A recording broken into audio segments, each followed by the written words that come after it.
Alhamdulillah wa salatu wa salam ala rasulillah wa ala alihi wa sahbihi wa man wala. Notre sujet est toujours la morale. Certains qualifient la morale par le vocable éthique. Pour nous, c'est la même chose presque. La morale et l'éthique,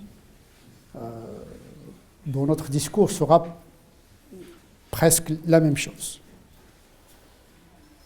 L'islam est une foi, un culte, une éthique. Et cette éthique, elle peut être une éthique apparente, une éthique intérieure, c'est-à-dire le comportement du corps, c'est le côté visible de la morale, et une morale intérieure, c'est-à-dire une pratique de l'esprit et du cœur, qui est liée bien sûr au sujet de la transcendance.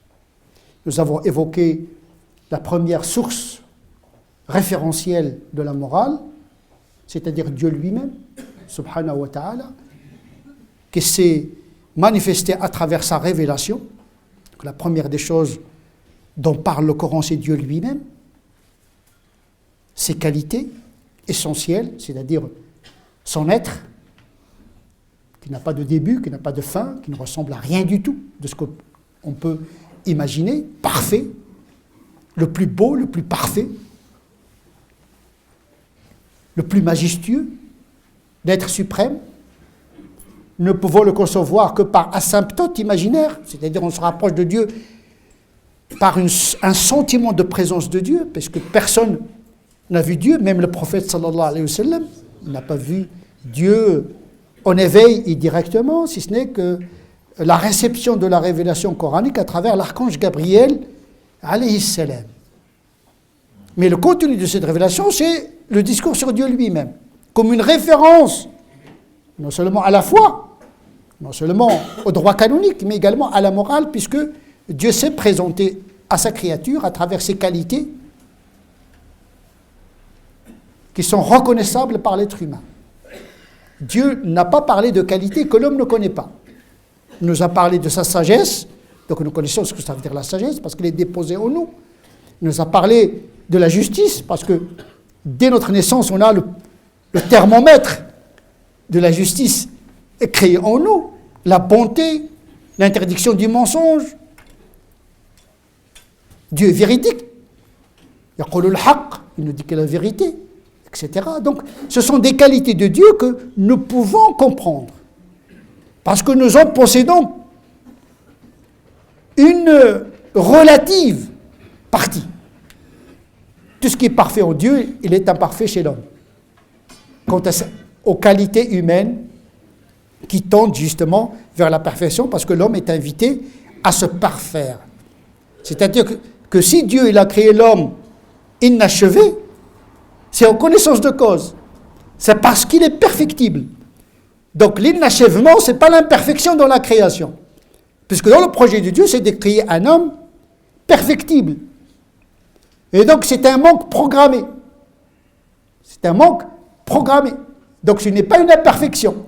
C'est un inachèvement dans la création de l'homme en vue de faire participer l'homme à sa propre perfection. Donc, avant même que Dieu demande à l'homme d'être bon, il a créé la bonté en lui. Donc il ne peut pas demander à l'être humain d'exécuter quelque chose qui n'est pas en sa possession. Dieu ne demande pas l'impossible. Donc avant même le Coran, il y avait déjà Al-Fitra qui porte la foi en Dieu comme dimension ontologique de l'être humain. Tout être humain est né croyant. Mais c'est l'éducation qui fait que les hommes s'éloignent. L'histoire, l'éducation, les déterminations, déterminisme sociologique, éducatif ont fait que l'homme a perdu sa virginité spirituelle. Il doit la réparer.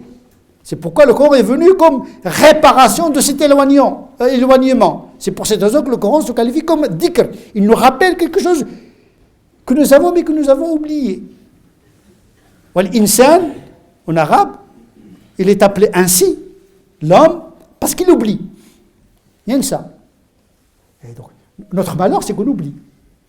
C'est pourquoi le Coran, il se répète souvent. Même au sein du Coran, il y a des versets La salade, Dieu, l'unicité, il se répète tout le temps. Mutashabi, il se répète tout le temps parce que l'homme est enclin à oublier. Le malheur de l'homme lorsqu'il oublie le sens du monde et de l'existence. Quand on oublie, on se perd. Nasullaha fa'ansahu anfusahum. Ils ont oublié l'essentiel, ils ont oublié Dieu et Dieu leur a fait oublier eux-mêmes. C'est le début de l'égarement. Cette amnésie caractéristique de l'être humain réparée par la révélation qui vient justement nous rappeler ce que nous sommes au départ. خلقنا الإنسان في أحسن تقويم. L'homme est bon dès le départ, mais il est enclin à commettre le mal, capable de le réparer. Et cette réparation, il peut faire élever l'être humain à un stade plus élevé qu'avant le péché. La réparation comme une augmentation. Se réparer, c'est s'augmenter. At-tawbah, ce n'est pas uniquement une réparation pour retrouver le stade initial, mais c'est une augmentation pour accéder à quelque chose de meilleur.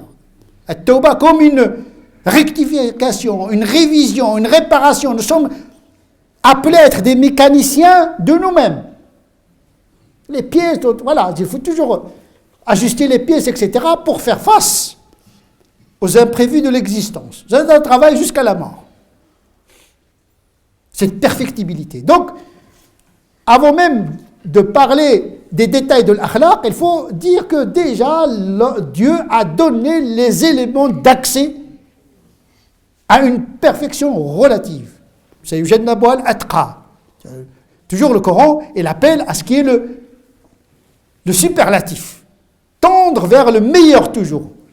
Pas uniquement ce qui est juste, mais ce qui est le meilleur. Inna Allah ya'muru bil 'adl, ce qui est juste, wa al-ihsan, ce qui est la bienfaisance, ce qui est plus que la simple justice et justesse. La première référence, c'est Dieu, de par ses qualités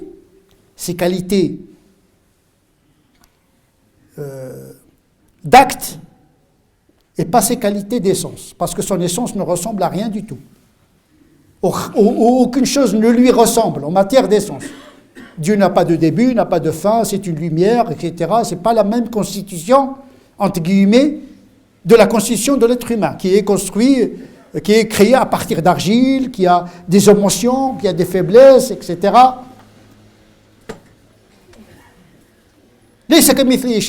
De par son essence.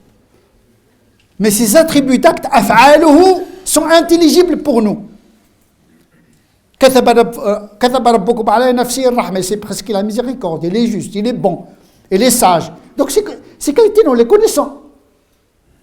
Donc nous devons ressembler à Dieu quelque part dans les limites humaines possibles. Donc le modèle, c'est Dieu lui-même, subhanahu wa ta'ala, puisque Dieu a créé l'homme à son image, comme dit Bukhari et Muslim.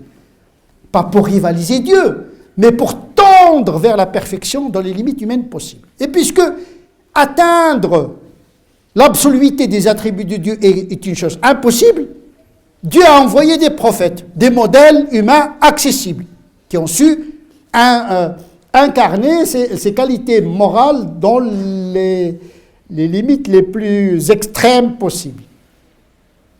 Donc nous avons le Coran, nous avons l'auteur du Coran qui est Dieu lui-même, puisque l'essentiel du Coran, c'est d'informer sur Dieu lui-même. Le plus grand sujet du Coran, c'est Dieu. Avant sa loi. La loi n'est qu'un reflet de ses attributs. Se tromper d'attributs, c'est se tromper d'interprétation de la loi. C'est pourquoi toujours la théologie était au fondement de le fiqh. Selon bien sûr la doctrine shafi'ite et théologienne, quand ils veulent bâtir une théorie juridique, ils commencent d'abord par des introductions théologiques sur Dieu, sur la parole, sur le statut de la raison, etc., comme un préalable pour l'interprétation de la loi. Donc l'homme aura la loi qu'il mérite. Et selon sa vision de Dieu, je suis à l'image de ce que pense de moi mon serviteur, tel qu'il est cité dans le hadith saint, hadith al-Qudsi. Donc l'homme est responsable de son interprétation de l'unicité de Dieu, de l'interprétation de la loi, de travailler sur lui-même pour découvrir toute cette potentialité positive de la morale enfuie en lui. Donc c'est un travail. لقد خلقنا الإنسان في كبد. L'homme, sa condition humaine, c'est de trimer, pas comme une sanction, pas comme une punition, mais comme une épreuve, à ne pas confondre l'épreuve avec la peine. La vie est pénible, mais ce n'est pas une peine. À ne pas confondre. Nous ne sommes pas là, dans ce monde, en train de payer la faute d'Adam, comme il est stipulé dans tes théologies du péché originel. Non. On ne t'a pas révélé le Coran pour que tu tombes dans la peine, le malheur. Ce n'est pas l'objectif de la révélation, c'est de rendre l'homme heureux. Attention, mais le bonheur ne veut pas dire la jouissance et le plaisir. Ça, c'est l'hédonisme. Ce n'est pas parce que tu trouves un plaisir que tu es heureux. Car dans le plaisir, souvent, réside le malheur des gens. À ne pas confondre la jouissance avec le bonheur. Et donc le projet, c'est une morale qui rend l'homme heureux dans le bonheur, mais pas dans le sens de se droguer par la morale et de vivre dans les vapeurs comme une drogue. Non, non. Ça nécessite l'effort, ça nécessite le souci de la perfectibilité, le repentir, un travail sur soi chaque seconde. Vous savez, quand on s'arrête, on chute. Il n'y a pas d'inertie dans le monde. Ou bien vous progressez, ou bien vous régressez. Ceux qui restent stagnants, eh bien ils reculent parce que le monde bouge. De la particule aux galaxies, en passant par l'histoire, kullun fi falakin yasbahun. Tout bouge.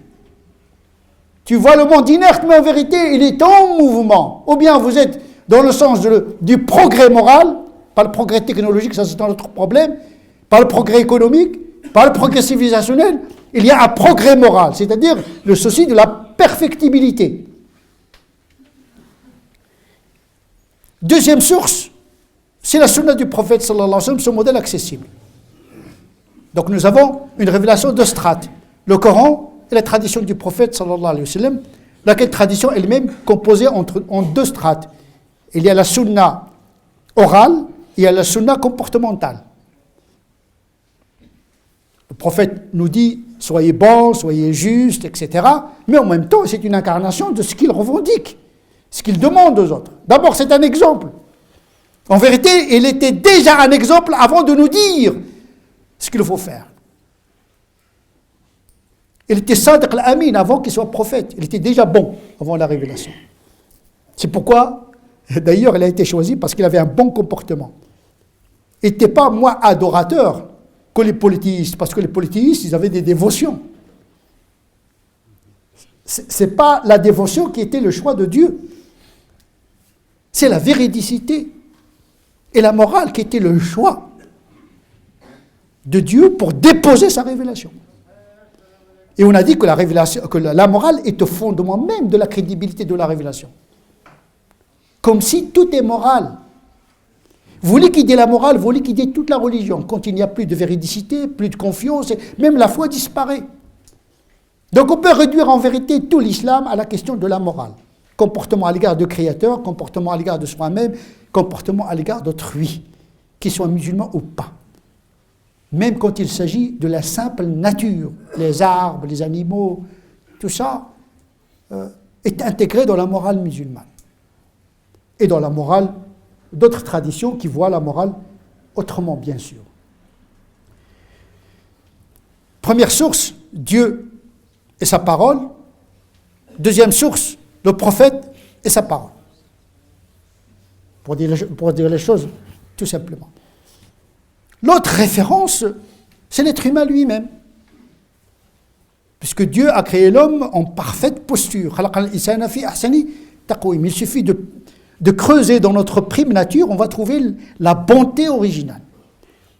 Pour nous aider, il y a la révélation qui nous oriente dans cette fouille archéologique de la morale qui est inscrite dans notre prime nature. C'est de l'archéologie dans le sens du retour à l'état virginal primordial. Puisque Dieu, dès la naissance, l'homme ontologiquement est bon. Et les mauvais par accident. Bon ontologiquement, mauvais par accident. Et pas le contraire. Ça, c'est une vision théologique. À l'origine, l'homme est bon. C'est pas comme dans le péché originel où l'homme est mauvais, il est bon exceptionnellement. Non, c'est le contraire. Notre théologie voit que l'homme, il est bon, qu'il soit croyant, pas croyant, bon. Mais il peut être incroyant, il peut être mécréant, il peut être mauvais, par accident. Puisque Dieu, initialement, il a donné tous les éléments d'accéder à cette morale parfaite. Sinon, il serait injuste de nous demander quelque chose qui n'est pas dans notre nature. On ne va pas nous dire d'être bon alors qu'on n'a pas la bonté. Dieu ne demande pas l'impossible. Donc, avant même de nous demander d'être moral, il a créé la morale en nous. Troisième référence, c'est le fitra, ce qu'on appelle le fitra. Et à cet égard, il y a une morale naturelle. Il y a des gens qui sont bons naturellement, généreux naturellement. Ils ne trouvent aucune difficulté à donner de soi-même. Ils sont altruistes par nature, de par leur constitution. Ils sont nés peut-être dans un environnement où la générosité est une culture, donc naturellement. La morale, c'est quelque chose qu'on fait sans conscience, naturellement, en principe. Selon la définition d'un certain philosophe moral et des théologiens moraux, bien sûr. Il y a plusieurs définitions de la morale, akhlaq. Ou bien, c'est un don. Et généralement, c'est très déterminant chez les gens. Même à l'époque du prophète sallallahu alayhi wa sallam, l'islam n'a pas changé la nature des gens. Les gens qui pensent qu'il suffit d'être dans l'islam pour être bon, ils se trompent complètement. On voit des gens, plus ils pratiquent, entre guillemets, des pratiques, plus ils deviennent extrémistes dans la rupture avec tout le monde. Ils excrètent ou bien secrètent la haine à l'égard des autres parce que leur nature est mauvaise. Nous comprenons dès lors pourquoi la mission première du prophète, c'est d'éduquer les croyants avant de leur enseigner le Coran. Parce que l'homme, c'est le réceptacle de la révélation. Si le réceptacle est troué, eh bien, il ne va rien retenir de la révélation. S'il a un algorithme inversé, il va toujours interpréter la révélation dans le sens inverse de l'intention de Dieu. Donc, le premier champ du travail, ce n'est pas dans le Coran en tant que tel, mais dans l'homme comme une manifestation de Dieu pour le réparer, pour le rendre disponible à la morale. L'isti'dad nafsi, la prédisposition. C'est ce que certains compagnons appellent iman. Kana yu'allimuna al-iman, thumma al-Qur'an, fa idha qara'na al-Qur'an izdadna imana. Le prophète nous enseignait la foi, c'est-à-dire la croyance qui modifie le comportement, parce que le comportement est structuré par la vision des choses. La pensée structure le comportement, et la aqidah est au fondement de la pensée musulmane. Il nous enseignait la foi avant le Coran. Et quand nous lisons le Coran, notre foi augmente. Conformément au verset qui demande au prophète sallallahu alayhi wa sallam d'éduquer les croyants avant de leur enseigner le Coran.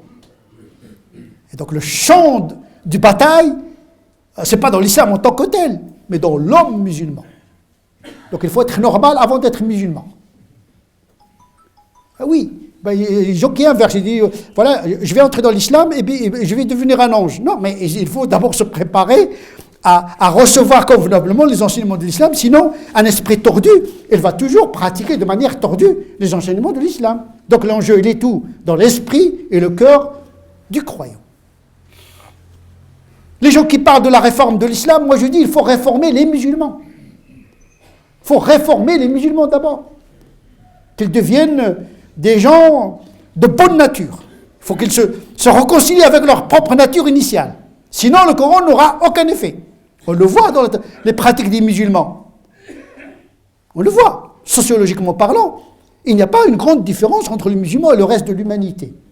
Peut-être on trouve même des foyers d'immoralité dans l'islam, chez les musulmans, qu'on ne trouve pas ailleurs. On n'est pas à l'abri des déviances.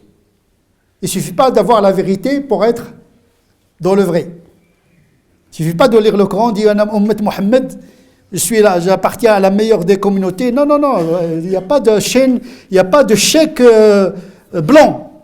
« Kuntum khayra ummatin », Les gens traduisent Kuntum khayra ummatin, vous êtes la meilleure communauté qui est apparue au monde. Non, la traduction, c'est pas ça. Vous devez être la meilleure communauté. Kuntum yani wujidtum litakunu ta'muruna bil ma'ruf wa tadhauna 'anil munkar wa tu'minuna billah. Il y a des conditions d'appartenir à cette communauté étalon, repère. Ça ne se donne pas comme ça. قالوا نحن أبناء الله وأحباؤه قل فلما أعذبكم بذنوبكم بل أنتم بشر ممن خلق. Ce qui était vrai pour les enfants d'Israël, il est vrai pour les enfants d'Ismaël et les musulmans par la suite. C'est une loi qui ne voit pas, qui ne connaît pas de frontières religieuses particulières. Et donc, la morale, il faut la chercher dans la nature, et cette nature, elle peut être une nature initiale chez l'homme, innée. Il y a des gens qui sont généreux de manière innée, qui sont calmes de manière innée, ils ont un caractère, ça s'appelle plutôt un caractère, à ne pas toujours confondre avec la morale. Il y a un caractère paisible, il y a un caractère généreux, etc. Ça, c'est le caractère, qui est une partie de la morale. Il y a des gens qui ont ces qualités. Comme a dit le prophète sallallahu alayhi wa sallam, les gens sont comme des métaux. Les gens sont comme des métaux. Il y a le zinc, il y a le diamant, il y a etc. Mais on le voit au quotidien, il y a des gens de nature différente. Les meilleurs d'entre vous dans le paganisme et sont les meilleurs d'entre vous dans l'islam s'ils acquièrent la connaissance. C'est la connaissance de l'islam qui est une valeur ajoutée. Mais la nature ne change pas. Abu Bakr, Siddiq, il est resté Siddiq. Véridique, il était toujours comme ça. Omar ibn Khattab, il avait un caractère solide, etc. Abu Darda, c'était quelqu'un qui est très pieux mais faible de caractère. Donc, si vous faites la typologie des compagnons, vous allez découvrir que l'islam n'a pas modifié totalement la nature des compagnons. Mais il a fait avec cette nature pour la modifier toujours vers le bon sens. Il a réduit le mal, il a fructifié le bien, mais il n'a pas changé ontologiquement la nature des gens. D'ailleurs, ce n'est pas le projet de Dieu. Que chacun reste comme il est et qu'il fasse l'effort vers la perfection à partir de ce qu'il est. Et son mérite en fonction de l'effort qu'il fait sur lui-même. Ajruki ala qadri nasabik. Le prophète a dit à Aïcha, ton mérite auprès de Dieu en fonction de l'effort que tu accomplis sur toi-même. Un franc donné par un avare a plus de mérite qu'un franc qui est donné par un généreux. Parce que l'avare, il a fait l'effort de se débarrasser. Parce que vraiment, il s'est arraché l'âme pour donner un euro. Donc c'est pas c'est le même geste, mais c'est pas la même valeur morale intérieure, puisqu'il y a une morale exotérique, ce que nous jugeons nous les hommes. Il y a une morale intérieure qui est jugée par Dieu. Il n'est même pas accessible aux anges. Puisque les anges n'écrivent que ce qu'on dit, ce qu'on fait. Mais les intentions et l'acte intérieur, ils échappent à toute la créature hormis Allah subhanahu wa ta'ala. C'est pour cette raison qu'il faut rester humble quand nous jugeons les autres. نسأل الله عز وجل أن يجعل الذين يستمعون القول فيتبعون أحسنه أولئك الذين هداهم الله وأولئك هم أولو الألباب. اللهم اهدنا فيمن هديت وعافنا فيمن عافيت وتولنا فيمن توليت وبارك لنا فيما أعطيت وقنا واصرف عنا شر ما قضيت فإنك تقضي ولا يقضى عليك وأنه لا يذل من واليت ولا يعز من عاديت تباركت ربنا وتعاليت. اللهم لا تدع لنا في هذه الساعة الكريمة ذنبا إلا غفرته ولا هما إلا فرجته ولا كربا إلا نفسته ولا ميتا إلا رحمته ولا مريضا إلا شفيته ولا أعزبا يريد الإحسان إلا حسنته ولا حاجة من حوائج الدنيا لك فيها رضا ولنا فيها صلاح إلا يسرتها. اللهم صل على سيدنا محمد وعلى آل سيدنا محمد كما صليت على سيدنا إبراهيم وعلى آل سيدنا إبراهيم وبارك على سيدنا محمد وعلى آل سيدنا محمد كما باركت على سيدنا إبراهيم وعلى آل سيدنا إبراهيم في العالمين إنك حميد مجيد. سبحان ربك رب العزة عما يصفون وسلام على المرسلين والحمد لله رب العالمين.